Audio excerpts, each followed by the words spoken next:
Hi, I'm Dylan Tilbury. You might remember me from such science education videos as Dude, Where's My Neutron? And Look Out Below, Galileo. I'm here today to talk about a much more serious issue. Did you know that 100% of all children find science not interesting? But there's no need to fear. I have the solution. Media. Frank Barker suggests that students learn a lot about science through the media. Media can be used to show information visually, thus catering for Garner's multiple intelligences in your classroom. On that note, media can be used to show right and wrong theory in practice. A colleague of mine shows students an excerpt from Dragon Ball Z to show how momentum is shown accurately in practice, and then uses Hellboy as a reference of what wouldn't be true in the real world. But media is not just limited to the realm of video watching or PowerPoint presenting. Science can also be enhanced through the use of gaming. Little Billy here is using agent sheets to create his own computer program, utilizing the Scalable game design. As suggested in the article below, students respond well to using computer game design to learn scientific concepts, even requesting extracurricular work, like little Johnny here. The last point that I would like to get across is that we should use media to make science fun. It's not just fun for fun's sake, it also has an effect on student motivation, as explored through web-based learning by Wang and Reeves. With media playing such a dominant role in young people's lives, it is important to incorporate this into their learning so that they can achieve their full potential. Thank you. Hi, I'm Pepita Greenwood, and I'm here to talk about media in drama. Jackie DeLuna argues that students today learn differently from previous generations and therefore require different learning tools. She suggests that using media in the classroom enlivens lessons and enriches the learning experience. The internet is a powerful learning tool and has revolutionised the way that we organise and retrieve information. Students in drama can use it to look at plays, research playwrights, or even social historical contexts. A study by Carolyn Cameron looks at drama students using social networking sites to explore character development in process drama. Students made up profiles of their characters and spoke to each other online in characters, working out relationships between the characters. Davis also suggests using social networking or interactive media within the drama classroom. Newspapers and magazines have often been used as stimulus for improvisation, characterisation, or play building. Diane Conrad has had success with at-risk students using advertising as the basis for process drama. In drama, films based on Shakespearean texts such as Much Ado About Nothing or A Midsummer Night's Dream can help students get their heads around the language, while other films such as 10 Things I Hate About You or She's the Man can put it into a teenage context so people understand Shakespeare in a different way. So as you have seen, drama and media are complementary subjects. Media can be used in drama to enhance the learning experience and to also show a different way of looking at dramatic conventions through different media texts. Thank you.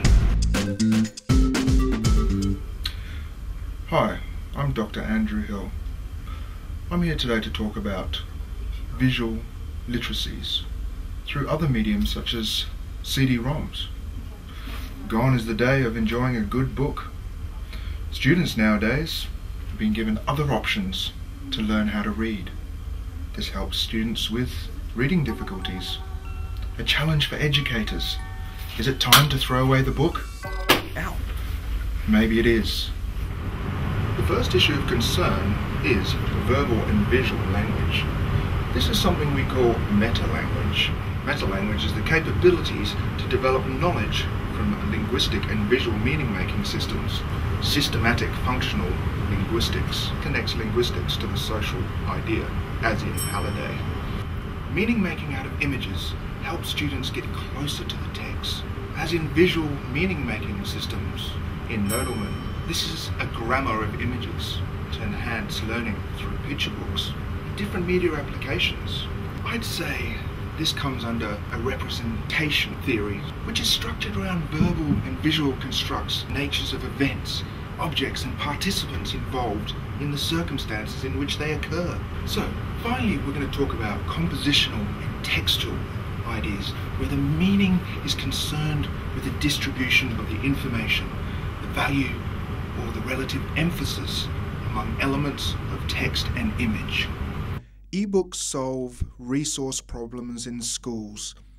They offer these schools with funding challenges and distance issues an online library, another place to source great novels. CD-ROM versions of classic novels, such as Of Mice and Men, really help students who have reading difficulties. A challenge for them and educators to help us understand reading and learning a little bit better. Just like this video, Stephen King's Pet Sematary. A great novel, a great DVD. Maybe not. I'm Dr. Andrew Hill. Thank you for watching.